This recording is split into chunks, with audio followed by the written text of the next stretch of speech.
I need to read that again, I thought. The email on my screen was very brief, just 2 sentences. It said, "Georgie, I'm eating all the time for comfort. I don't know how to handle this need for comfort." And my first thought was, well, crap, I don't know how I'm going to answer that. I leaned back in my chair and thought about Ava. Ava is a client of mine and the sender of the email. During the previous month or so, she had started making impulsive food decisions, and they didn't feel good. She was eating foods that she knew she was intolerant to, she was eating when she wasn't hungry, and she was eating lots more sweets than was normal for her. Obviously, on our coaching calls, we were talking through how to reduce these incidents, and some of that process had involved a lot of questioning about why these were happening. When she emailed me, it was her saying, 1, I recognize that comfort seeking is behind these eating incidents. And 2, Ava was also saying that she felt confused because she wasn't sure why she needed all of this comfort all of a sudden. And she wondered if that was a problem, like maybe she needed to toughen up. Hence the line in her email, I don't know how to handle this need for comfort. So after some thinking, I wrote back, Dear Ava, how do you handle your need for water? In this episode, we'll explore comfort, discomfort, and how comforting ourselves in many ways resembles the process of finding water when we're thirsty. This is the Breaking Up with Binge Eating podcast, where every listen moves you one step closer to complete food freedom. Hosted by me, Georgie Fear, and my co-coach, Mary Claire Brescia. When I asked Ava how she handled her need for water, she initially didn't write back, and I thought, oh darn, I stumped her. But luckily, we had a Skype appointment just a couple days later, and so we continued our discussion then. Ava said, I get what you mean, you just go get it, but getting comfort isn't as simple as going to get water. Now, I agree that just go get it is rather simplistic. It's definitely not the whole solution, but it is a start. The main point I was trying to make with my question is that the need for water isn't one that you debate or analyze. There wasn't anything wrong with Ava because she felt like she needed comfort. So if we know that we need water and we're stranded in the middle of the woods, and it looks like it's going to be a while, we know finding water is on the to-do list. When it comes to needing comfort, I like the metaphor of searching for water because it steers us away from getting bogged down by worries that something is wrong with us because we want to be comforted. If we see comfort as something that we need, period, we can get onto the business of locating it. But if we're stuck going, am I being too sensitive about this? Should I just grow a thicker skin? That's just going to keep us busy with judging ourselves, and it holds us up from getting on with the task of meeting our needs. We can call that step 1. Accept that you need comfort, and there's nothing weird or wrong about that. It doesn't mean anything. It's like needing water. You just need it. So we can move on to step 2. Where can I get it? If you know that there's a stream nearby, or you live in a house and can turn on the tap, boom, you know where you can go get water. Comfort is similar in that you might have a readily accessible, reliable source. Or you may have to look far and wide and cover a lot of ground looking for it. Whether you're seeking water or comfort, you can look in plenty of places only to be disappointed. You might say to yourself, surely there's water in the bottom of this valley, only to discover, whoops, there's no water here. Or you might say to yourself, surely this pint of gelato will make me feel better, only to realize, oops, I ate all the gelato and I still feel just as bad. If you're hunting for water to ease your thirst, you might come to the ocean. It looks like water, so much water. But sadly, if you start to drink it, it's not a relief because it's salt water. It actually leaves you feeling worse. While we're trying to comfort ourselves, it's important to recognize these possibilities. We might find water. Yay! Or we might find a bed that's completely dry. Boo. No help. Or we might find salt water, something that looks right, but leaves us feeling worse off than if we had done nothing at all. Importantly, If you keep looking in the same places only to be disappointed because they're dry or there's only salt water, we need to look in some new places. I'll come back to this in a few minutes so we can explore it in more detail. Step 2 is definitely the most involved step of the 3. After step 1 and step 2, step 3 is, am I willing to go get it? Let's say you know for sure there's water 3 miles west of where you stand right now. Do you want to walk that far? That means stopping what you're doing and putting some energy and time into getting the water. You might be at work and you can't take that time off right now. Or maybe you're unable to walk that far, so you'll want to think about where else there is water that might be more accessible. Being willing to get something means we're prioritizing that need as being important. If we aren't willing to lift a finger, nothing's going to change and we just end up staying thirsty. So, back to Ava for a second. After we'd talked on Skype, she set out upon her week with intentions to notice when she needed comfort. And she was going to try using things that were not food to comfort herself instead. Rather than just try things randomly, I encouraged her to notice which ones worked and which ones didn't. I told her to hold those comforts accountable, see if you feel the same, worse, or better. Because there's no need to keep trying things that aren't working. We want to get right to what does work. Ava found that the following things did work to help her feel better when she felt like she was uncomfortable.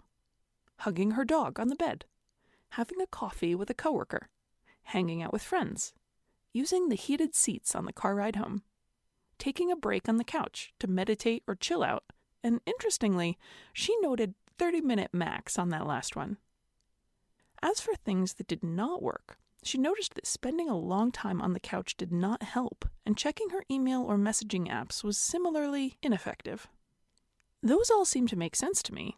I know if I spend hours and hours on the couch, it's more avoidance than actually resting, and it leaves me feeling worse. But a brief break can totally hit the spot.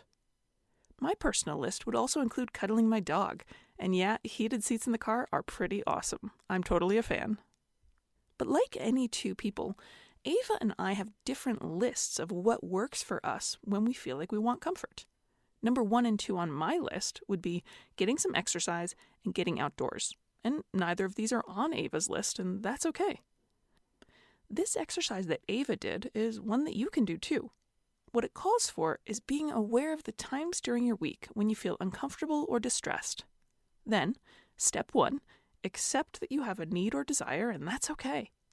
It happens to everyone. It doesn't mean there's something wrong with you or anything wrong with the way you're living your life. In fact, now that I'm thinking about it, I'd be concerned if you never feel uncomfortable, because that might mean you aren't challenging yourself at all. Feeling some discomfort or distress is totally human, totally not a problem. Now, if you don't want to turn to food, or if you want to have options other than food, we move to step 2. Do you remember step 2? Of course you do. Step 2 is asking, where can I get it? If you know something that will make you feel better, great. If you don't know or aren't sure, you can take some educated guesses. First, we can use what works for other people. The odds are reasonably good that the top places other people find comfort will work out for you too. Exercise is a big one. Same with cuddling a dog or a cat, as well as talking to someone we love or whose company we enjoy. These are the most common ones my clients cite as helpful, reliable sources of comfort. So don't forget those big 3. Get your body moving, cuddle something furry, or connect with another human. Those are the most reliable. However, for some people, the following activities can also help. Carving out some quiet time or alone time, taking a bath or a shower, having a nap, playing a game, straightening up around your home, making a mug of coffee or tea, reading a book, playing music, watching television, or browsing the internet. With these last 2, however, I need to add a word of caution. TV and the internet can be some of those things that are actually salt water, so instead of quenching your thirst or alleviating your discomfort, they leave you feeling worse. So definitely pay attention to how effective different things are in different doses. Spending too much time sleeping or hours lost in a screen can turn something that was pleasant into something that drags you down. You know what I mean? The devil's in the dose. If you have 2 or 3 things which tend to help you feel better, that's enough. You don't need to have 25. And guess what? It's okay if food is on there. Sometimes food is a comfort. I often find that the ritual of preparing a meal for myself and my husband feels really comforting, especially if it's something warm and hearty that I feel positive about eating. Sharing food with someone can also be a bonding experience. Like the internet or television, though, generalizing food as always effective isn't 100% accurate, since too much food or an eating experience that isn't positive can leave us not comforted at all, or it can leave us worse off. For example, standing up and eating cereal out of the box in the pantry is not a reliable source of comfort for me. Your mileage can vary, but for me, that's drinking salt water. Ava emailed me later in the week saying that sometimes she felt stuck because she wasn't aware of what she needed. And she did turn to food a few times, simply because she didn't know what else to try. For example, she got up in the middle of the night and went to the couch when she couldn't sleep. She then went into the kitchen and ate a bunch of things. She was feeling really crummy and needed something, but she didn't know what. The food hadn't helped. Her husband came out of the bedroom and put a blanket on her, and aha! She felt better immediately and was soon asleep. She simply hadn't realized that she was cold.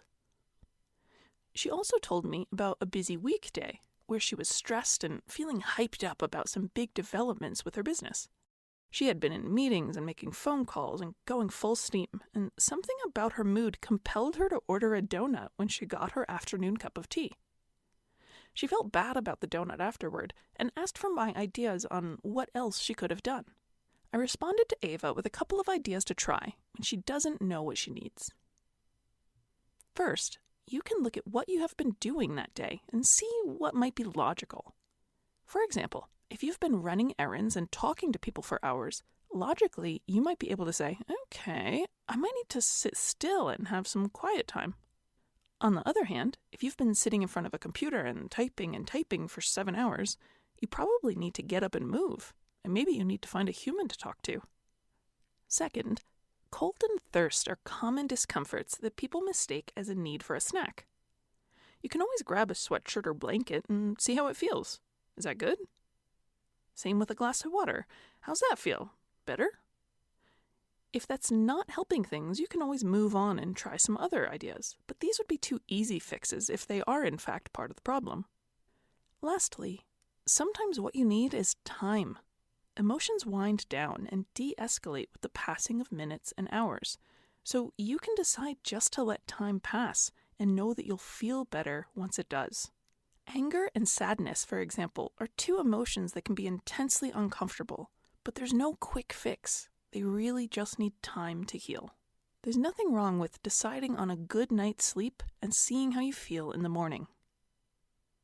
Okay, we talked about lots of ideas for how you can go about finding a potential source of comfort. You can use sources other people have found reliable. You can use trial and error to figure out what works for you. You could do a quick check to see if you need hydration or to adjust your temperature. And you can logically look at your last few hours of activity to try and deduce what might be needed to balance you out. Or you can just decide to give it time. When I was writing the script for this podcast, I thought, oh darn, that just give it time idea doesn't really go with the metaphor for hunting for water. But actually it does. I mean, you can always not hunt for water and wait for it to rain, right? Which brings us to step 3. Are you willing to go get it? If you have identified things which make you feel comforted, the last piece of the puzzle is a willingness to go get that thing. This might be easy for you, or it might require overcoming your own reluctance to take time for yourself or ask someone else for a hand. If you find you're having a hard time taking action to get comfort, try to think of smaller things which might feel more accessible. Maybe you don't want to ask your spouse to watch the kids all day, but you could ask them to take over parenting for 2 hours so you could get some time to yourself. Maybe you can't get together with your dear friend because they live 3,000 miles away, but you can set up time to talk on the phone. Remember, your need for comfort is valid, and it's not a waste of time, energy, or dollars to help yourself feel better. That's all I have for today. I'm Coach Georgie, and I'll see you in the next episode.